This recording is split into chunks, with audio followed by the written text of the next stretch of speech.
ونصلي على رسوله الكريم أما بعد فقد قال الله تبارك وتعالى في القرآن العظيم والفرقان الحميد أعوذ بالله من الشيطان الرجيم بسم الله الرحمن الرحيم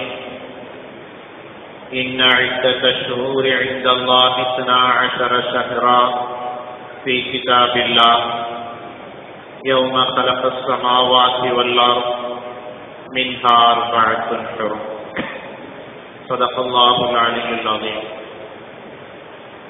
قال النبي صلى الله عليه وسلم صيام يوم عاشوراء أحتسب على الله أن يكفر السنة التي قبله أو كما قال عليه الصلاة والتسليم.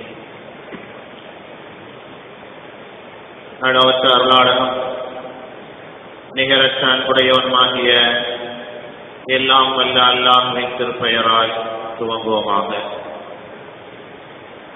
ஸலாத்தும் ஸலாமும் ஹஸரத் சையதுனா முஹம்மது ரசூலுல்லாஹி ஸல்லல்லாஹு அலைஹி வஸல்லம் அவர்கள் மீதும் அவர்களை பின்பற்றி வாழ்ந்த சத்திய சஹாபாக்கள், தாபீன்கள், தபவு தாபீன்கள், இன்று உலகத்திலே பல்வேறு பகுதியில் வாழக்கூடிய முஸ்லிம் சமுதாய மக்கள், குறிப்பாக இங்கே வீற்றிருக்கிற நம் எல்லோரின் மீதும் அல்லாஹுவின் அன்பும் அருளும் என்றென்றும் நின்று நீங்கா நிலவட்டமாகுக. அன்பிற்கினிய அல்லாஹுவின் நல்லடியார்களே, நாம் எல்லாம் இஸ்லாமிய இனிய புத்தாண்டின் துவக்க நாட்களிலே வீற்றிருக்கிறோம். 1436 ஆண்டுகள் நிறைவு பெற்று 1437 ஆண்டினுடைய துவக்க நாட்களிலே இஸ்லாமிய புத்தாண்டின் முதல் மாதமான முஹர்ரம் மாதத்திலே நாம் எல்லாம் வைத்திருக்கிறோம். ரப்புல் ஆலமீன் அல்லாஹ் ஜல்ல ஷானஹு தஆலா உலகினுடைய பல பாகங்களிலே வாழக்கூடிய முஸ்லிம் சமுதாயம் எல்லோருக்குமே இந்த ஆண்டினை சிறப்பான ஆண்டாக, மகிழ்ச்சியான சுபிக்ஷம் மேலோங்கும் ஆண்டாக ரப்புல் ஆலமீன் ஏற்படுத்தி தர வேண்டும் என்று பிரார்த்தித்தவனாக, ஹிஜ்ரத் என்பது நபிகளாருடைய வாழ்க்கையிலே ஏற்பட்ட ஒரு முக்கியமான திருப்பு முனையாக, அதே நேரத்திலே இஸ்லாத்திற்கு வலு சேர்க்கக்கூடிய மிகப்பெரிய அம்சமாக இருக்கிற காரணத்தினால் இஸ்லாமிய ஆண்டின் முதல் மாதமாக முஹர்ரம் மாதம் அறிவிக்கப்பட்டு அதிலே பல்வேறு சிறப்புகளும் செய்திகளும் சேர்ந்திருக்கிற அதே நேரத்திலே இந்த முஹர்ரம் மாதத்தின் பெயரால் சமுதாயத்திலே பல அனாச்சாரங்களும் மூட நம்பிக்கைகளும் ஷரியத்திலே இல்லாத பல்வேறு காரியங்களையும் ஷரியத்தாக, தீனாக நினைத்து இன்றும் கூட பல இஸ்லாமிய குடும்பங்களிலே நடைமுறைப்படுத்தப்பட்டு வருவதை அறிகிற போது அது சம்பந்தமான செய்திகளை இந்த வாரத்திலே பேசுவதும் கேட்பதும் பொருத்தமாகவே தெரிகிறது. அன்பான பெருமக்களே, ரப்புல் ஆலமீன் அல்லாஹ் ஜல்ல ஷானஹு தஆலா ஒவ்வொரு ஆண்டிற்கும் 12 மாதங்கள் என்பதை அல்லாஹ்வே நிர்ணயம் செய்துவிட்டார். அது யாரோ சிலரால் கண்டுபிடிக்கப்பட்ட ஒரு காரியம் அல்ல. வானங்களையும் பூமியையும் படைத்த நாளிலிருந்தே ஆண்டுக்கு 12 மாதங்கள் என்பது அல்லாஹ் ஏற்படுத்தி வைத்த நியதி என்பதை குர்ஆனிலே ஒரு வசனத்திலே அல்லாஹ் பேசுகிறார். இன்ன இத்தத்த ஷுஹூரி இன்தல்லாஹி 12 ஷஹ்ரா யௌம கலக்கல்லாஹு அஸ்-ஸமாவாத்தி வல்-அர்த். வானங்களையும் பூமியையும் படைத்த நாளிலே இருந்து அல்லாஹ்விடத்திலே வருடத்தின் மாதங்கள் 12 ஆகும் என்று அல்லாஹ் கூறுகிறார். பொதுவாகவே நம்முடைய ஷரியத்திலே ஒரு விதி சொல்லப்பட்டிருக்கிறது. எல்லா பொருட்களும், எல்லா நாட்களும், எல்லா மாதங்களும், எல்லா மனிதர்களும் அல்லாஹுவால் படைக்கப்பட்டவர்களாக இருந்தாலும் அவர்களிலே ஒரு சிலரை விட ஒரு சிலரை உயர்வானவர்களாக, ஒரு சில பொருளை விட ஒரு சில பொருளை மேன்மையானதாக, ஒரு சில நாட்களை விட வேறு நாட்களை உயர்ந்ததாக, ஒரு சில மாதங்களை விட வேறு மாதங்களை கண்ணியமானதாக அல்லாஹ் ஏற்படுத்தி வைத்திருக்கிறார் என்பதை குர்ஆன் ஹதீஸின் வாயிலாக அறிய முடிகிறது. அந்த அடிப்படையிலே அல்லாஹுவால் படைக்கப்பட்ட 12 மாதங்களிலே ரமலானுடைய மாதம் சிறப்பான மாதம், உயர்வான மாதம், திருக்குர்ஆன் இறங்கிய மாதம், நோன்பு கடமையாக்கப்பட்டிருக்கிற மாதம் என்றெல்லாம் அதனுடைய சிறப்புகளை நாம் எப்படி விளங்கி இருக்கிறோமோ அதே போன்று ரமலானுக்கு அடுத்தபடியாக ரப்புல் ஆலமீன் இந்த முஹர்ரம் மாதத்தை, நாம் வீட்டிருக்கக்கூடிய இந்த மாதத்தை சிறப்பான மாதமாக, கண்ணியமான மாதமாக அல்லாஹ் ஆக்கி வைத்திருக்கிறார். ஒவ்வொரு முஸ்லிமும் நாளொன்றுக்கு 5 வேளை தொழுவது கடமையாக ஆக்கப்பட்டிருக்கிறது. பருவ என்று நாம் அதை சொல்கிறோம். இந்த பருவான தொழுகைகள் போக உபரியான தொழுகைகள் நிரம்ப இருக்கிறது. தஹஜ்ஜத் தொழுகை இருக்கிறது, இஷ்ராக் தொழுகை இருக்கிறது, லுஹா இருக்கிறது, அவ்வாபீன் இருக்கிறது. இன்னும் நம்முடைய தேவைகளை முன்னிட்டு அல்லாஹ்விடத்திலே தொழுது கேட்பதற்காக ஏற்பாடு செய்யப்பட்ட ஸலாத்துல் ஹாஜத், 2 ரக்அத் தொழுது விட்டு அல்லாஹ்விடத்திலே கேட்குதல், தேவைக்காக அல்லாஹ்விடத்திலே பிரார்த்தனை செய்வதற்காக அல்லாஹ்வுடைய தூதரால் ஏற்படுத்தப்பட்ட தொழுகை என்றெல்லாம் பல்வேறு உபரியான நஃபிலான தொழுகைகள் இருக்கிறது. இந்த எல்லா நஃபிலான தொழுகைகளும் உயர்வானது எது என்று சொன்னால் தஹஜ்ஜுடைய தொழுகை தான். உலகமே உறங்கிக் கொண்டிருக்கிற அந்த நேரத்திலே, எல்லோரும் கண்மூடி தூங்கிக் கொண்டிருக்கிற அந்த நேரத்திலே படுக்கையில் இருந்து எழுந்து, குளிர்காலமோ வெயில் காலமோ, தூக்கம் நேருகிறதோ இல்லையோ, சிரமத்தோடு கஷ்டத்தோடு அல்லாஹ்விடத்திலே தொழுது துஆ கேட்கிற போது ரப்புல் ஆலமீன் அதை உடனடியாக அங்கீகரிக்கிறார் என்பதை ஹதீஸ் நூல்களிலே பார்க்க முடிகிறது. நஃபிலான வணக்கங்களிலே தஹஜ்ஜத் தொழுகை சிறந்திருப்பதை போல சுன்னத்தான நஃபிலான இபாதத்துக்கள் நிரம்ப இருக்கிறது. ரமலானுடைய மாதத்திலே நாம் நோன்பு வைக்கிறோம். அது பரவான நோன்பு என்று சொல்லப்பட்டிருக்கிறது. இதை தவிர ஏராளமான நோன்புகள் நமக்கு ஹதீஸ் நூல்களிலே சொல்லித் தரப்பட்டிருக்கிறது. ரமலானுக்கு முந்தைய மாதம் ஷஅபான் மாதத்தினுடைய 15ஆம் நாள் ஒரு நோன்பு வைப்பது சுன்னத்தாக ஆக்கப்பட்டிருக்கிறது. அதே போன்று ஒவ்வொரு மாதமும் பிறை 13, 14, 15 ஆகிய 3 நாட்கள், அரபியிலே இதை ஐயாமுல் பீம் என்று சொல்லுவார்கள். ஐயாமுல் பீம் என்று சொன்னால் பூரண சந்திரன் வெளிப்படக்கூடிய நாட்கள் என்று அதற்கு பொருள். இந்த நாட்களிலே நோன்பு வைப்பது நஃபிலாக ஆக்கப்பட்டிருக்கிறது. இப்படி ஏராளமான உபரியான நோன்புகள் இருக்கிறது. ரமலானுடைய நோன்பு 30 நோன்பு நாம் வைத்து விட்டோம். பெருநாள் முடிந்து விட்டது. அடுத்து ஒரு 6 நாட்கள் ஷவ்வால் மாதத்திலே எந்த நாட்களில் வேண்டுமானாலும் பிரித்தோ அல்லது சேர்த்தோ நோன்பு வைப்பது வலியுறுத்தப்பட்ட சுன்னத்தாக இருக்கிறது.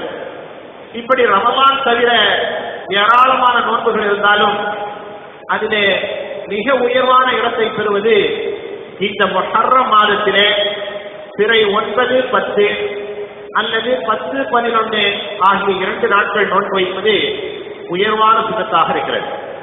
ஹதீஸிலே வருகிறது, அல்லாஹ்வின் தூதர் ஸல்லல்லாஹு அலைஹி வஸல்லம் சொல்கிறார்கள், அஃதலு ஷஹ்ரி பஅத ரமலான் ஷஹ்ருல்லாஹில் முஹர்ரம். மாதங்களிலேயே மிக சிறப்பான மாதம் ரமலானுக்கு தவிர, ரமலான் நீங்களாக மீதி உள்ள மாதங்களிலேயே சிறப்பான மாதம் எது என்று சொன்னால் அல்லாஹுடைய மாதமான முஹர்ரம் மாதம் என்று அல்லாஹ் ஸல்லல்லாஹு அலைஹி வஸல்லம் சொல்கிறார். இந்த முஹர்ரம் மாதத்திற்கு பூமான் ஸல்லல்லாஹு அலைஹி வஸல்லம் ஒரு அடைமொழி தருகிறார்கள். அருமையான அடைமொழி, ஷஹ்ருல்லாஹ், இது அல்லாஹுடைய மாதம். எல்லா மாதமும் அல்லாஹ் படைத்திருக்கிறான். ஆனால் இந்த முஹர்ரம் மாதத்திற்கு பிரத்யேகமாக அல்லாஹுடைய மாதம் என்று சொன்னால் அல்லாஹுடைய அருள் விசேஷமாக தன்னுடைய அடியார்களுக்கு நிரம்ப அவனால் இறக்கப்பட்ட மாதம் என்று பொருள். விரிவாக விசாலமாக தன்னுடைய அருள் வழங்கப்பட்ட மாதம் என்று பொருள். எனவே ரமலானுக்கு அடுத்த மாதமாக சிறப்புக்கும் சங்கைக்கும் மரியாதைக்கும் உரிய மாதமாக இருப்பது இந்த முஹர்ரம் மாதம் என்று அல்லாஹ் தூதர் ஸல்லல்லாஹு அலைஹி வஸல்லம் சொல்கிறார்கள். எனவேதான் ரமலானுடைய நோன்புக்கு அடுத்தபடியாக சிறப்பை பெறுவது இந்த மாதத்திலே நோன்பு வைப்பது என்று நமக்கு விளக்கம் சொல்லித் தரப்பட்டிருக்கிறது. குர்ஆன் ஷரீஃபிலே ரப்புல் ஆலமீன் வல் ஃபஜ்ரி வலயாலின் அஷ்ர் என்று ஒரு வாசகம் சொல்கிறார். அதிகாலையின் மீது சத்தியமாக, வலயாலின் அஷ்ரின் 10 இரவுகளின் மீது சத்தியமாக என்று அல்லாஹ் சொல்கிறார். அந்த லயாலின் அஷ்ர் 10 இரவுகள் என்று சொன்னால் தஃசீர்களிலே, திருமறையினுடைய திரையுரைகளிலே ஒரு சில நூல்களில் முஹர்ரம் மாதத்துடைய முந்தைய 10 நாட்கள் இது அல்லாஹ்விடத்திலே சிறப்பானது என்று நமக்கு சொல்லித் தரப்பட்டிருக்கிறது. அப்படியானால் உயர்வான ஒரு மாதத்திலே, கண்ணியமான ஒரு மாதத்திலே நாம் இருக்கிறோம். ரப்புல் ஆலமீன் அல்லாஹ் ஜல்லஷானஹு தஆலா தன்னுடைய அடியார்களுக்கு பல்வேறு அருள் பாக்கியங்களை இந்த மாதத்திலே வழங்கியதாக வரலாற்று நூல்களிலே பார்க்க முடிகிறது. நாம் தெரிந்த செய்தியாக இருந்தாலும், ஒவ்வொரு ஆண்டும் கேள்விப்படக்கூடிய செய்தியாக இருந்தாலும் கூட நினைவுபடுத்துகிற அதே நேரத்திலே சில தவறான எண்ணங்களையும் நம்முடைய உள்ளத்திலே இருந்து நீக்கிக் கொள்ள வேண்டும் என்பதற்காக வேண்டித்தான் இந்த செய்திகள் மீண்டும் பதிய வைக்கப்படுகிறது. ஆதம் அலைஹிஸ்ஸலாம் அவர்கள் முதல் நபி என்று நம் எல்லோருக்கும் தெரியும். அடுத்ததாக ரப்புல் ஆலமீன் நூஹ் அலைஹிஸ்ஸலாம் அவர்களைத்தான் நபியாக அனுப்பி வைத்தார். நூஹ் அலைஹிஸ்ஸலாம் அவர்களுக்கு வரலாற்று நூல் பெயர் சொல்கிற போது ஆதமுல் சானி, 2வது ஆதம் என்று அடையாளப்படுத்துகிறது. அப்படியானால் ஆதம் அலைஹிஸ்ஸலாம் அவர்களுக்கு அடுத்து வந்தவர்கள் என்று பொருள். நூஹ் அலைஹிஸ்ஸலாம் அவர்கள் 950 ஆண்டு காலங்கள் இந்த உலகத்திலே மார்க்க சேவையை, பிரச்சாரத்தை மக்களுக்கு மத்தியிலே முடித்து விட்டிருந்தார்கள். ஆனால் விரல் விட்டு எண்ணக்கூடிய ஒரு சிலரை தவிர வேறு எவரும் இஸ்லாத்திலே இணைந்ததாக தெரியவில்லை. அவர்களுடைய பிரச்சாரத்துக்கு செவி சாய்த்ததாக தெரியவில்லை. அல்லாஹுடைய கட்டளையின் பிரகாரம் ரப்புல் ஆலமீன் அந்த சமுதாயத்தை அழிக்க நினைத்தார். நூஹ் அலைஹிஸ்ஸலாம் அவர்களுக்கு சில உத்தரவுகளை அல்லாஹ் பிறப்பித்தார். கப்பலை செய்ய சொன்னார், செய்தார்கள். அவர்களை பின்பற்றிய மக்களை எல்லாம் அதிலே ஏற்றிக்கொண்டு அல்லாஹுடைய நாட்டப்படி வானம் பொத்துக் கொண்டு விழுவதை போல மழை பொழிய ஆரம்பித்தது. பூமியினுடைய எல்லா பகுதிகளிலிருந்தும் நீரூற்று வெளியிலே கிளம்பியது. எல்லா பகுதிகளிலும் வெள்ளமாக காட்சியளித்த அந்த நேரத்திலே நூஹ் அலைஹிஸ்ஸலாம் அவர்களும் அவர்களை சார்ந்தவர்கள் மாத்திரம் அந்த கப்பலிலே நீந்தி கரையை அடைகிறார்கள். ஜூதி மலை என்று ஒரு மலை, அந்த மலையின் மீது அந்த கப்பல் முட்டி, அவர்கள் செய்த படகு முட்டி நின்றது. வரலாற்றிலே சொல்லப்பட்டிருக்கிறது. குர்ஆனிலே அல்லாஹ் இந்த நிகழ்ச்சியை விரிவாக விவரிக்கிறான். وَقِيلَ يَا أَرْضُ ابْلَعِي مَاءَكِ وَيَا سَمَاءُ أَقْلِعِي وَغِيضَ الْمَاءُ وَقُضِيَ الْأَمْرُ وَاسْتَوَتْ عَلَى الْجُودِيِّ. அல்லாஹ் சொல்கிறான், வானத்துக்கு கட்டளையிடப்பட்டது, பூமிக்கு கட்டளையிடப்பட்டது. எங்கு பார்த்தாலும் வெள்ளக்காடாக காட்சியளித்துக் கொண்டிருந்த அந்த நேரத்திலே வானமே மழையை நிறுத்தி, பூமியே இருக்கக்கூடிய நீர்கள் அனைத்தையும் விழுங்கிக் கொள் என்று கட்டளையிடப்பட்ட அந்த நேரத்திலே நூஹ் அலைஹிஸ்ஸலாம் அவர்களுடைய கப்பல் வஸ்தவத் அலல் ஜூதிகி, ஜூதி மலையின் மீது போய் முட்டி அது தரை தட்டி நின்றது என்று அல்லாஹ் சொல்கிறார். வரலாறுலே சொல்லப்பட்டிருக்கிறது. அநியாயம் செய்து கொண்டிருந்த, அக்கிரமம் செய்து கொண்டிருந்த மக்களிடமிருந்து இஸ்லாமியர்களையும் நூஹ் அலைஹிஸ்ஸலாம் அவர்களையும் அவர்களை சார்ந்தவர்களையும் ரப்புல் ஆலமீன் காப்பாற்றி அவர்களுக்கு தரையிறங்கு செய்த இந்த நாள் முஹர்ரம் மாதத்துடைய 10வது நாள் தான் அல்லாஹ் ஏற்படுத்தினான் என்று வரலாற்றில் சொல்லப்பட்டிருக்கிறது. ஹஜ்ரத் ரசூலுல்லாஹி ஸல்லல்லாஹு அலைஹி வஸல்லம் சொல்கிறார்கள், இந்த முஹர்ரம் மாதத்துடைய 10ஆம் நாள் வந்தபோது தனக்கு கிடைத்த, அல்லாஹ்விடமிருந்து கிடைத்த உதவியை நினைத்து நூஹ் அலைஹிஸ்ஸலாம் நோன்பு நோற்றார்கள் என்று ஹஜ்ரத் ரசூலுல்லாஹி ஸல்லல்லாஹு அலைஹி வஸல்லம் கூறிய நபிமொழி இப்னு மாஜாவிலே பதிவாகி இருக்கிறது. அப்படியானால் இந்த மாதத்திலே நோன்பு வைப்பது என்பது நூஹ் அலைஹிஸ்ஸலாம் காலத்தில் இருந்து வந்துவிட்டது. முன்னர் செய்த நபிமார்கள் செய்த பல விஷயங்களை ஹஜ்ரத் ரசூலுல்லாஹி ஸல்லல்லாஹு அலைஹி வஸல்லம் அவர்கள் உள்வாங்கி நமது ஷரியத்திலே, குர்ஆனிலே, ஹதீஸிலே பல்வேறு விஷயங்கள் மீண்டும் சொல்லப்பட்டிருக்கிறது. அந்த அடிப்படையிலே நூஹ் அலைஹிஸ்ஸலாம் அவர்களுடைய காலத்திலே இருந்து இந்த மாதத்திலே நோன்பு வைப்பது, அதுவும் 10ஆம் நாள் நோன்பு வைப்பது என்பது கடமையாக, அவர்கள் நன்றி பெருக்காக, நன்றியை வெளிப்படுத்தும் விதமாக நோன்பு வைத்த செய்தியை அல்லாஹ்வின் தூதர் ஸல்லல்லாஹு அலைஹி வஸல்லம் நமக்கு சொல்லித் தந்திருக்கிறார். இதே போன்று ஏராளமான நிகழ்ச்சிகள் சொல்லப்பட்டிருக்கிறது. கொடியோன் ஃபிரௌன் என்ற ஒருவர் இருந்தார்.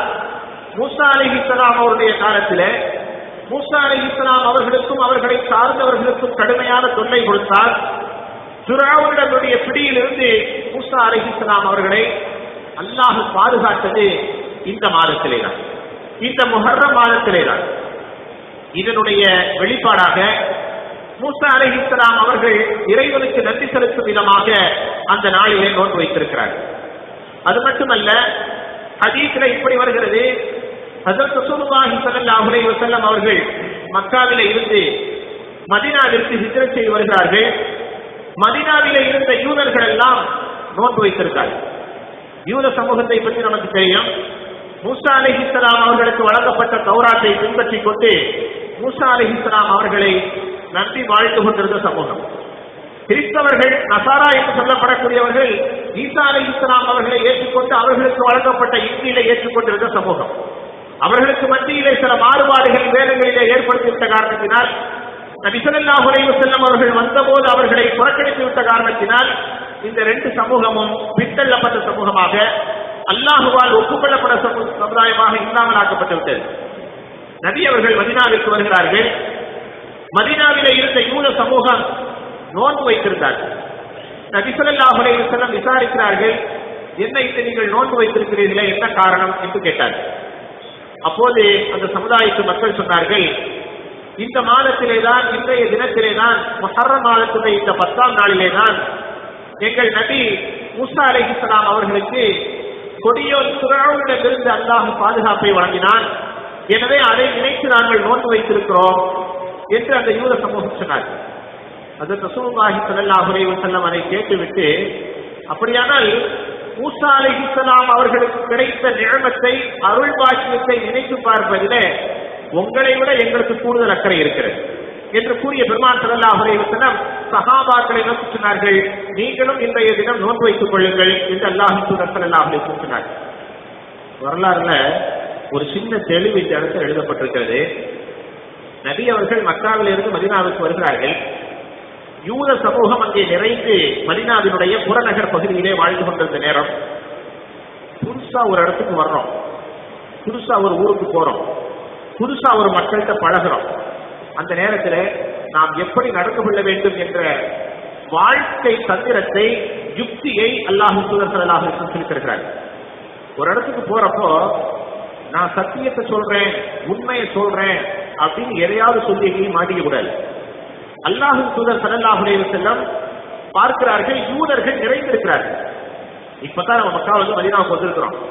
நபி உண்மைதான், அவர்கள் சொல்வது சத்தியம்தான். ஆனாலும் அங்கு இருக்கக்கூடிய சமுதாயத்தை சேர்ந்து வாழ வேண்டும் என்பதற்காக சில சித்தங்களை, சில சட்டங்களை நபிகள் ஸல்லல்லாஹு அலைஹி வஸல்லம் உள்வாங்கினார். அதில் ஒரு முக்கியமான விஷயம் என்னவென்று சொன்னால், அல்லாஹ்வுடைய கட்டளைப்படிதான். அதில் முக்கியமான ஒரு விஷயம் என்னவென்று சொன்னால், கஅபத்துல்லாவை நோக்கி நாம் தொழுகிற போது எப்படி தொழுது கொண்டிருக்கிறோமோ இதே போன்றுதான் நபி ஸல்லல்லாஹு அலைஹி வஸல்லம் தொழுது கொண்டிருந்தார்கள். எப்போது மதீனாவிற்கு வந்தார்களோ அங்கு வந்து பார்க்கிறார்கள், அங்கே இருக்கக்கூடிய யூத சமூகம் பைத்துல் முகத்தஸை நோக்கி தொழுது கொண்டிருக்கிறது. ஹரம் ஷரீஃபை நோக்கி தொழவில்லை, கஅபாவை நோக்கி தொழவில்லை. அல்லாஹ்வுடைய கட்டளை வருகிறது, யூத சமூகம் வாழ்ந்து கொண்டிருக்கிற இந்த பகுதிக்கு நீங்கள் வந்திருக்கிறீர்கள், நான் சொல்லித்தான் வந்திருக்கிறீர்கள். எனவே அவர்களுடைய உள்ளத்திலே நீங்கள் இடம் பிடிக்க வேண்டும், அவர்களை உங்களுடைய சிந்தனைக்கு கொண்டு வர வேண்டும். நான் சொல்கிறேன், நீங்கள் இன்றிலிருந்து கஅபாவை நோக்கி தொழ வேண்டாம். அல்லாஹ் சொல்கிறார், கஅபாவை நோக்கி தொழ வேண்டாம், யூதர்கள் தொழுவதை போல பைத்துல் முகத்தஸை நோக்கி தொழுங்கள். நபி ஸல்லல்லாஹு அலைஹி வஸல்லம் சொல்றார்கள், ஒரு நாள் 2 நாள் இல்ல, ஒரு மாசம் 2 மாசம் இல்ல, 16 மாதங்கள் பைத்துல் முகத்தஸை நோக்கி தொழுதாங்க. நபி அவர்களுக்கு உள்ளுக்குள்ளே ஒரு வருஷம் இருக்கத்தான் செய்தது. புனிதமான கஅபத்துல்லாவை விட்டு ரப்புல் ஆலமீன் நம்மை இங்க திரும்ப சொல்லிவிட்டானே என்று ஒரு வருஷம் இருந்தது. ஆனாலும் அல்லாஹ்வுடைய திட்டம் புதிதாக ஒரு இடத்திலே கால் பதிக்கிற போது எடுத்தேன் கவிழ்த்தேன் என்று எதையும் செய்துவிடக்கூடாது. அங்கே இருப்பவர்களுடைய சூழ்நிலை, அங்கு வசிப்பவர்களுடைய சூழ்நிலை, அவர்கள் பின்பற்றக்கூடிய மதம், அவர்கள் வாழ்ந்து கொண்டிருக்கிற கலாச்சாரம் எல்லாவற்றையும் உள்வாங்க வேண்டும். குமார் ஸல்லல்லாஹு அலைஹி வஸல்லம் அருமையான வாழ்க்கை திட்டத்தை சொல்லித் தருகிறார்கள். அந்த அடிப்படையிலே தான் மதீனாவிற்கு வருகிறார்கள். யூதர்கள் எல்லோருமே முஹர்ரம் மாதத்திலே 10ஆம் நாள் நோன்பு வைத்திருக்கிறார்கள். அவங்க பார்த்து அவங்க நோன்பு வச்சுக்கிட்டோம், அல்லாஹ்வுக்கும் நமக்கும் தானே நேரடியாக தொடர்பு இருக்குல்ல, நம்ம வேலையை பார்த்துட்டு இருப்போம், அல்லாஹ்கிட்ட இருந்து ஏதாவது வகை வந்தா நம்ம சொல்லிக்கலாம் என்று நபி அவர்கள் இருக்கவில்லை. அந்த சமுதாயத்தை அழைச்சாங்க. யாரு முக்கியமானவங்க, என்ன உங்க ஆட்ல இன்னைக்கு நோன்பு வச்சிருக்கிறாங்க, என்ன செய்தி? நபி ஸல்லல்லாஹு அலைஹி வஸல்லம் கேட்டார்கள். மூஸா அலைஹிஸ்ஸலாம் அவர்களுக்கு வெற்றி கிடைத்த நாள் நபி அவர்கள் சொல்கிறார்கள், நாங்களும் உங்களோட சேர்ந்து நோன்பு வைக்கிறோம். அந்த ஆண்டு ஒரு நோன்பு தான் வைத்தார்கள். எந்த ஆண்டு நபி ஸல்லல்லாஹு அலைஹி வஸல்லம் யூத சமூகத்தை விசாரித்தார்களோ அந்த ஆண்டு நபி அவர்கள் ஒரு நோன்பு தான் வைத்தார்கள். நபி அவர்கள் சொன்னார்கள், அடுத்த ஆண்டு இன்ஷா அல்லாஹ் 2 நோன்பு நாம் வைக்க வேண்டும். ஒரு நோன்பு முன்னாடியோ அல்லது பின்னாடியோ சேர்த்துக் கொள்ள வேண்டும். வேறொரு ரிவாயத்திலே வருகிறது, அடுத்த ஆண்டு நான் இருந்தால் 9வது நாளும் சேர்த்து வைப்பேன் என்று அல்லாஹ்வின் தூதர் ஸல்லல்லாஹு அலைஹி வஸல்லம் சொன்னார்கள். அப்துல்லாஹ் இப்னு அப்பாஸ் ரலியல்லாஹு அன்ஹு சொல்கிறார்கள், அந்த ஆண்டு நபி ஸல்லல்லாஹு அலைஹி வஸல்லம் ஒரு நோன்பு வைத்தார்கள்.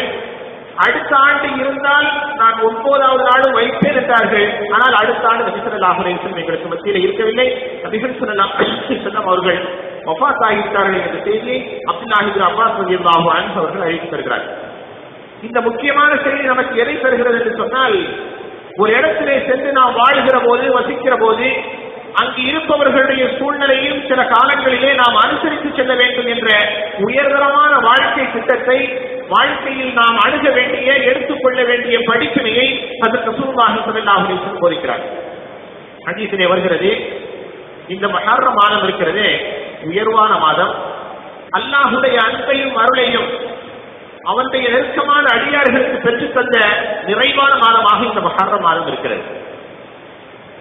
ரமலானுடைய காலத்தில் 30 நாட்கள் நோன்பு வைக்க வேண்டும் என்ற சட்டம் எடுத்த எடுப்பிலேயே வரவில்லை. ரப்புல் ஆலமீன் அவனுடைய எல்லா சட்டங்களையுமே மனிதர்களுடைய மனோநிலை அறிந்து, அவர்களுடைய சூழ்நிலை புரிந்து, கொஞ்சம் கொஞ்சமாக அவர்களை பக்குவப்படுத்தி பழக்கப்படுத்தி பிறகுதான் சட்டங்களை அல்லாஹ் கொடுத்தார். முதலாக என்ன சட்டம் தெரியுமா இருந்தது? ஆண்டுக்கு ஒரே ஒரு நோன்பு வைக்க வேண்டும், அதுதான் பருவம். 365 நாட்களிலே ஒரு நோன்பு வைத்தால் போதும், ஒரு நாள் நோன்பு இருந்தால் போதும், இதுதான் சட்டம். பிறகு மாதத்திற்கு 3 நாள் என்பது பருவாக இருந்தது. பிறகு மாற்றங்கள் ஏற்பட்டு இப்போது நடைமுறையில் இருப்பதை போல ரமலானுடைய மாதத்திலே 30 நாட்கள் நோன்பு வைக்க வேண்டும் என்ற சட்டம் வந்தது. முதலாக ஆண்டுக்கு ஒரே ஒரு நோன்பு வைத்தால் போதும், அதுதான் பருவு என்று அல்லாஹ் சொன்னான் அல்லவா? அது வேறு எந்த நாளும் அல்ல, முஹர்ரம் மாதத்தினுடைய 10ஆம் நாள் தான். புகாரி ஷரீஃபிலே ஒரு அறிவிப்பு வருகிறது. ருபை ரலியல்லாஹு தஆலா அன்ஹு அவர்கள் சொல்கிறார்கள், முஹர்ரம் மாதத்தினுடைய 10ஆம் நாள் வந்துவிட்ட போது ஒரு சஹாபியை அனுப்பி நபி ஸல்லல்லாஹு அலைஹி வஸல்லம் அறிவிப்பு செய்ய சொன்னார்கள், யாராவது உங்களிலே சாப்பிடாமல் இருந்தால், காலையிலிருந்து இப்போது அறிவிப்பு வருகிற வரை யாராவது சாப்பிடாமல் இருந்தால் அப்படியே நீங்கள் நோன்பு வைத்துக் கொள்ளுங்கள். யாரேனும் சாப்பிட்டிருந்தாலும் கூட மீதி உள்ள நேரங்களிலே நீங்கள் நோன்பாக இருந்து கொள்ளுங்கள் என்று ஹஜ்ரத் ரசூலுல்லாஹி ஸல்லல்லாஹு அலைஹி வஸல்லம் அறிவிப்பு செய்தார்கள். சஹாபிய பெண்கள் சொல்கிறார்கள், நபி அவர்களுடைய இந்த அறிவிப்பை கேட்டு நாங்கள் நோன்பு வைக்க ஆரம்பித்து விட்டோம். எங்களுடைய குழந்தைகளையும் நோன்பு வைக்க சொன்னோம். குழந்தைகள் சில நேரங்களிலே பசி தாழாமல் அழுவார்கள். விளையாட்டு பொருட்களை நாங்கள் வாங்கி வைத்திருந்து அவர்கள் அழுகிற நேரமெல்லாம் அந்த பொருட்களை குறித்து விளையாடு, நோன்பு திறக்கும் நேரம் வந்துவிடும் என்று சொல்லி சொல்லி அந்த குழந்தைகளை நாங்கள் நோன்பு வைக்க பழக்கினோம். ஹதீஸிலே வருகிறது, ஒரு நேரத்திலே நபி ஸல்லல்லாஹு அலைஹி வஸல்லம் இப்படியும் சொல்லியிருந்தார்கள், யாரேனும் தங்களுடைய கை குழந்தைகளுக்கு அமுதூட்டுகிற பழக்கம் இருந்தால் இந்த முஹர்ரம் மாதத்தினுடைய 10ஆம் நாள் நோன்பு திறக்கும் வரை உங்களுடைய குழந்தைகளுக்கு பாலூட்ட வேண்டாம் என்று ரசூலுல்லாஹி ஸல்லல்லாஹு அலைஹி வஸல்லம் சொல்லியிருந்தார்கள். புகாரி ஷரீஃபில் இந்த நபிமொழி பதிவாகி இருக்கிறது. ஆனால் இதுவெல்லாம் எப்போது என்று சொன்னால் இப்போது நடைமுறையில் கிடையாது. இதுவெல்லாம் அந்த ஒரு நாள் மாத்திரம் ஆட்டுக்கு நோன்பு வைப்பது பருமை என்கிறது அந்த காலத்தில் உள்ள சட்டம். இதை நாம் விலகிக் கொள்ள வேண்டிய செய்தி என்னவென்று சொன்னால், ஆண்டுக்கு 365 நாளிலே முஹர்ரம் மாதத்தினுடைய 10ஆம் நாளை மாத்திரம் எடுத்து அந்த நாளிலே நீங்கள் நோன்பு வையுங்கள், இதுதான் பருமை என்று அல்லாஹ் சொல்வதாக இருந்தால் அந்த நாளுக்கு ஒரு தனி மகத்துவம் இருக்கத்தானே செய்யும், ஒரு தனி கண்ணியம் அந்தஸ்து இருக்கத்தானே செய்யும்.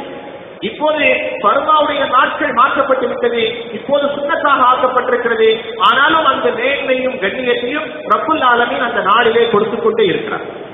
இன்னும் ஒரு சில நாட்களிலே நாம் அந்த நாளை எதிர்நோக்க காத்திருக்கிறோம். வரக்கூடிய வெள்ளி சனி என்று நினைக்கிறேன், வெள்ளிக்கிழமையும் சனிக்கிழமையும் பிறை 9, 10 வருகிறது. இந்த நாட்களிலே நோன்பு வைப்பது சுன்னத்தாக ஆக்கப்பட்டிருக்கிறது. வெள்ளிக்கிழமை வைக்க முடியவில்லை என்றால் சனியும் ஞாயிறும் 10, 11 நோன்பு வைக்க வேண்டும். சுன்னத்தான நோன்பு என்று நாம் முயற்சி செய்து கொள்ள வேண்டும். இந்த மாதத்திற்கு பல்வேறு கண்ணியம் இருக்கிறது, இந்த நாட்களுக்கு பல்வேறு சிறப்புகள் இருக்கிறது, பல்வேறு உயர்வு இருக்கிறது என்று பேசுகிற சிந்திக்கிற அதே நேரத்திலே முஸ்லிம் சமுதாயத்திற்கு மத்தியிலே ஏற்பட்டிருக்கக்கூடிய ஒரு தவறான விளக்கம், அதையும் இந்த இடத்திலே நாம் புரிந்தே ஆக வேண்டும். ஹிஜ்ரி 61ஆம் ஆண்டு 1437 இப்போ உணர்ந்திருக்கிறோம். நபி ஸல்லல்லாஹு அலைஹி வஸல்லம் அவர்களுடைய வஃபாத் ஹிஜ்ரி 11. ஹிஜ்ரி 11 ரசூலுல்லாஹி ஸல்லல்லாஹு அலைஹி வஸல்லம் வஃபாத் ஆகிறார். நபி அவர்கள் இறந்ததிலிருந்து சற்றேற குறைய 50 ஆண்டுகளுக்கு பின்னால் ஹிஜ்ரி 61ஆம் ஆண்டிலே கூஃபாவிலே கர்பலா என்ற இடத்திலே ஹஜ்ரத் ரசூலுல்லாஹி ஸல்லல்லாஹு அலைஹி வஸல்லம் அவர்களுடைய பேரர் ஹுசைன் ரலியல்லாஹு அன்ஹு அவர்களுக்கும் முஸ்லிம் ஆட்சியாளருடைய அதிகாரிகளுக்கு மத்தியிலே ஒரு மோதல் ஏற்பட்டு ஹுசைன் ரலியல்லாஹு அன்ஹு அவர்கள் முஹர்ரம் மாதத்தினுடைய 10ஆம் நாள் ஹிஜ்ரி 61 கர்பலா களத்திலே வஃபாத் ஆகிறார். இது இஸ்லாமிய வரலாறு. இது ஏன் ஏற்பட்டது, இதனுடைய பின்னணி விரிவாக தனியாக பேச வேண்டிய ஒரு சூழ்நிலை. கவனத்திற்கு நாம் எடுத்துக்கொள்ள வேண்டிய முக்கியமான செய்தி என்னவென்று சொன்னால், முஹர்ரம் மாதம் சிறப்பானது என்பதும் முஹர்ரம் மாதத்தினுடைய 10ஆம் நாட்கள் சிறப்பானது என்பதும் அல்லாஹ்வின் தூதர் ஸல்லல்லாஹு அலைஹி வஸல்லம் போதித்தது நூஹ் அலைஹிஸ்ஸலாமுடைய காலத்திலே இருந்து கொண்டு வந்து வரக்கூடிய ஒரு சூழ்நிலை. ஒரு சில இஸ்லாத்தை புரியாதவர்கள் இந்த மாதம் சிறப்பாக இருப்பதற்கான அடிப்படை காரணமே ஹுசைன் ரலியல்லாஹு அன்ஹு கர்பலா களத்திலே ஷஹீதாக்கப்பட்டதுதான் என்ற ஒரு தவறான பிரச்சாரத்தை நம்மை அறிந்தோ அறியாமலோ முஸ்லிம் சமுதாயத்திற்கு மத்தியிலே அது ஊடுருவி போய்விட்டது. முஸ்லிம் சமுதாயம் அதை தவறாக விளக்கி வைத்திருக்கிறது. பல இடங்களிலே முஹர்ரம் மாதத்தினுடைய 10ஆம் நாள் வந்துவிட்டால் முஸ்லிம்களுக்கு மத்தியிலே இருக்கக்கூடிய தங்களை தாங்களே முஸ்லிம்கள் என்று சொல்லிக் கொள்ளக்கூடிய பல சாரார்கள் அந்த நாட்களிலே பல அனாச்சாரங்களிலே ஈடுபடுகிறார்கள், பல வேதனையான விஷயங்களிலே ஈடுபடுகிறார்கள். முஹர்ரம் மாதத்தினுடைய 10ஆம் நாள் வந்துவிட்டால் நெஞ்சிலே விளையாடால் கிழித்துக் கொள்வது, முதுகிலே அடித்துக் கொள்வது, அந்த நாள் மிகவும் துக்கமான நாள் என்று நினைப்பது, ஹுசைன் ரலியல்லாஹு அன்ஹு அவர்கள் ஷஹீதாக்கப்பட்டு விட்டார்கள் என்று நினைப்பது, இதுவெல்லாம் முஸ்லிம்களுக்கும் இந்த கலாச்சாரத்துக்கு மத்தியிலே சம்பந்தமில்லாத ஒரு காரியம். ஹுசைன் ரலியல்லாஹு அன்ஹு அவர்கள் ஷஹீதாக்கப்பட்டது ஹிஜ்ரி 61. 61 நடந்த அந்த ஷஹாதத் உயர்தரமான ஒரு மரணம். அதை நாம் முக்கியப்படுத்தி அதனுடைய பின்னணியிலே துக்க நாளாகவோ அல்லது வேறு சில சூழ்நிலைகளிலோ ஏற்படுத்த வேண்டிய அவசியம் இல்லை. சில ஊர்களிலே இன்னமும் இருக்கிறது. முஹர்ரம் மாதத்தினுடைய 10ஆம் நாள் வந்துவிட்டால் பஞ்சா என்ற பெயரிலே ஒரு கையை செய்து வைத்துக் கொண்டு, பாக் என்று சொல்கிறோம் அல்லவா, உருதுவிலே பாக் என்றால் 5 என்று பொருள், அதைத்தான் பஞ்சா என்று மருவி வந்துவிட்டது. ஒரு கையை செய்து வைத்துக் கொண்டு இது ஹுசைனுடைய கை என்ற பெயரிலே குதிரையிலோ கழுதையிலோ ஊர்வத்தை சென்று கொண்டு அங்கே மிகப்பெரிய மாற்றார்கள் செய்வதை போல நெருப்பு குண்டத்தை வளர்த்து அதிலே நடந்து மிகப்பெரிய தீவிதி கலாச்சாரம் எல்லாம் சில இடங்களிலே இன்னமும் நடந்து கொண்டிருக்கிறது. இதற்கும் முஸ்லிம்களுக்கும் எந்த சம்பந்தமும் இல்லை என்பதை நாம் விளங்கிக் கொள்ள வேண்டும். சில செய்திகள் நம்மை அறியாமலேயே எப்போதோ யாரோ இந்த சமுதாயத்துக்கு மத்தியிலே எங்கேயோ சொன்ன ஒரு செய்தி தொன்று தொட்டு வாழையடி வாழையாக இந்த நாட்களிலே வந்து கொண்டே இருக்கிறது. சமீபத்திலே எனக்கு ஒரு தொலைபேசி வந்தது. ஹஜ்ரத் முஹர்ரம் மாதம் பிறந்து விட்டது, முஹர்ரம் மாதத்திலே அகீகா கொடுக்க கூடாது என்று சொல்கிறார்களே, இது மார்க்கத்தில் இருக்கிறதா? குழந்தை பிறந்தால் அக்கீகா கொடுக்கிறோம் அல்லவா, இது மார்க்கத்தில் இருக்கிறதா? அக்கீகா கொடுக்கலாமா? முஹர்ரம் மாதத்திற்கும் அக்கீகா கொடுப்பதற்கும் கூடாது என்று சொல்வதற்கும் என்ன சம்பந்தம் இருக்கிறது? தாராளமாக அந்த கடமைகளை நிறைவேற்றலாம். இது யார் உங்களுக்கு சொன்னது? மார்க்கத்திலே இல்லாத பொருளாத விஷயங்களை யாரோ எப்போதோ சொன்ன ஒரு விஷயங்கள் நமக்கு அறியாமலேயே நடந்து கொண்டிருக்கிறது. ஹுசைன் ரலியல்லாஹு அன்ஹு அவர்களுடைய ஷஹாதத்தின் காரணமாக அதை துக்க நாளாக அனுசரிக்க வேண்டும் என்று நினைத்து யாரும் இப்போது செய்து கொண்டிருக்கவில்லை. எப்போதோ சொல்லி வைத்தது நமக்குள் அது வந்து கொண்டே இருக்கிறது. முஹர்ரம் மாதம் பிறந்து விட்டது, புதிய வீட்டிற்கு செல்லலாமா? முஹர்ரம் மாதம் வந்துவிட்டது, திருமணம் செய்து கொள்ளலாமா? சொன்னால் நினைத்தாலே சிரிப்பாக வருகிறது. முஹர்ரம் மாதம் வந்துச்சு, ஒரு 10 நாளைக்கு முன்னால கல்யாணம் வச்சிருப்பாங்க, கணவனை மனைவி ஒன்னா சேர முடியாம அந்த குடும்பத்தார் படுக்கிற பாடு எங்கே இருக்கிறது? யார் சொன்னது? முஹர்ரம் மாதத்திலே ஹுசைன் ரலியல்லாஹு அன்ஹு அவர்கள் வஃபாத்தாகிவிட்டார்கள் என்பதற்காக அதை துக்கமாக நினைத்து கணவன் மனைவியாக இருப்பவர்களை பிரித்து வைப்பது, திருமணம் நடைபெறுவதற்கு தகுதியாக இருப்பவர்களை திருமணம் செய்ய விடாமல் தடுப்பது, நல்ல காரியங்கள் செய்வதற்கு முட்டுக்கட்டையாக இருப்பது, கருப்பு சட்டை அணிவது, இதெல்லாம் மார்க்கத்தில் இல்லாத அனாச்சாரங்கள் என்பதை நாம் புரிந்து கொள்ள வேண்டும். என்றோ எப்போதோ யாரோ ஏற்படுத்தி வைத்த விஷயம். ஹஜ்ரத் ரசூலுல்லாஹி ஸல்லல்லாஹு அலைஹி வஸல்லம் அவர்களுடைய அருமை மகனார் இப்ராஹிம் ரலியல்லாஹு அன்ஹு கை குழந்தையாக இருக்கிற போது இறந்து போய்விட்டார்கள். யதார்த்தமாக அந்த சூரிய கிரகணம் ஏற்பட்டது. சஹாபாக்கள் பேசிக் கொள்கிறார்கள், நபிகளாருடைய மகன் இறந்து போனதன் காரணமாக சூரிய கிரகணம் ஏற்பட்டது. பெருமானாருக்கு இந்த செய்தி வந்தது. நபி அவர்கள் எல்லோரையும் அழைத்து வைத்து சொன்னார்கள், சூரியனும் சந்திரனும் யாருடைய மௌத்திற்கும் யாருடைய பிறப்பிற்குமாக அது மாறுவதில்லை. அல்லாஹ்வுடைய நாட்டம் எதுவும் அதுதான் நடக்கும். யாருக்காக வேண்டியும் எதுவும் மாறுவதில்லை. ஏன் இது போன்ற மூட பழக்க வழக்கங்களே இருக்கிறீர்கள்? விட்டுவிடுங்கள். ஒரு ஜனாதா தூக்கி வரப்பட்டது. நபிகள் ஸல்லல்லாஹு அலைஹி வஸல்லம் அவர்களும் வருகிறார்கள். ஒரு சில மனிதர்கள் அந்த ஜனாதாவிற்கு பின்னால் வந்தவர்கள் தங்களுடைய சட்டைகளை கழட்டி கையிலே போட்டுக் கொண்டு துக்கத்தை வெளிப்படுத்தும் விதமாக வருகிறார்கள். ஸல்லல்லாஹு அலைஹி வஸல்லம் அவங்களை பார்த்துட்டாங்க. வாங்க, என்ன வித்தியாசமா தெரியும், எல்லாம் சட்டையை கட்டி கையில போட்டு வரீங்க, என்ன விஷயம்? இந்த ஒண்ணும் இல்லை, எனக்கு ரொம்ப கவலையா இருந்துச்சு, துக்கமா இருந்துச்சு, எங்களுடைய உறவினர் இறந்து போயிட்டாருன்னு நாங்கள் தூக்கிட்டு வரோம், சட்டையெல்லாம் கழட்டிட்டு வரோம். நபிகள் ஸல்லல்லாஹு அலைஹி வஸல்லம் சொன்னார்கள், நீங்கள் செய்வதை பார்க்கிற போது அறியாமை காலத்தினுடைய பழக்கம் உங்களிடத்திலே இருக்கிறது. நீங்கள் எல்லோரும் உருமாற்றம் செய்யப்பட வேண்டும் என்று அல்லாஹ்விடத்திலே பிரார்த்திக்கலாமோ என்று என்னுடைய உள்ளம் தோன்றுகிறது. ஏன் இப்படி செய்கிறீர்கள்? நபிகள் ஸல்லல்லாஹு அலைஹி வஸல்லம் கடுமையாக கண்டிக்கிறார்கள். என்னன்னு போய் குறைங்க என்று சொல்வோம் அல்லவா, இந்த பாணியிலே நபிகளாருடைய பேச்சு இருந்தது. ஏன் இப்படி செய்கிறீர்கள்? நபிகளாருடைய கண்டிப்பை பார்த்த உடனே உடனடியாக அவர்கள் தன்னுடைய மேல்களிலே உடல்களிலே சட்டைகளை அணிந்து கொண்டார்கள் என்ற செய்தி நபிமொழி கிரந்தங்களிலே பதிவாகி இருக்கிறது. அல்லாஹ்வின் தூதர் ஸல்லல்லாஹு அலைஹி வஸல்லம் அவர்கள் இந்த சமுதாயத்தை அனாதையாக விட்டுவிட்டு போகவில்லை. யாரெல்லாம் எதை வேண்டுமானாலும் சொல்லலாம் என்பதாக விட்டுவிட்டு போகவில்லை. எல்லா விஷயத்திற்கும் நாம் அணுகுகிற, நாம் சந்திக்கிற எல்லா அலுவல்களுக்கும் துறைகளுக்கும் குர்ஆனிலும் ஹதீஸிலும் தெளிவான தீர்ப்புகள் இருக்கிறது. அவைகளை முறையோடு அணுகிற போது உயர்ந்த சமுதாயமாக, சிறந்த சமுதாயமாக, அல்லாஹ்வுடைய தூதருக்கு பிரியமான சமுதாயமாக நாம் வாழ முடியும் என்பதிலே எந்த சந்தேகமும் இல்லை. ரப்புல் ஆலமீன் அல்லாஹ் ஜல்ல ஷானஹு தஆலா நம் எல்லோரையும் உலகத்திலே வாழக்கூடிய முஸ்லிம் சமுதாயம் அத்தனை பேரையும் குர்ஆன் ஹதீஸின்படி முறையாக நிறைவாக எல்லா கடமைகளையும் பின்பற்றி வாழக்கூடிய நல்ல சமுதாயமாக ரப்புல் ஆலமீன் நம் எல்லோரையும் ஆக்கி தந்தருள்வானாக. வா ஆகிரு தஅவானா அல்ஹம்துலில்லாஹ்.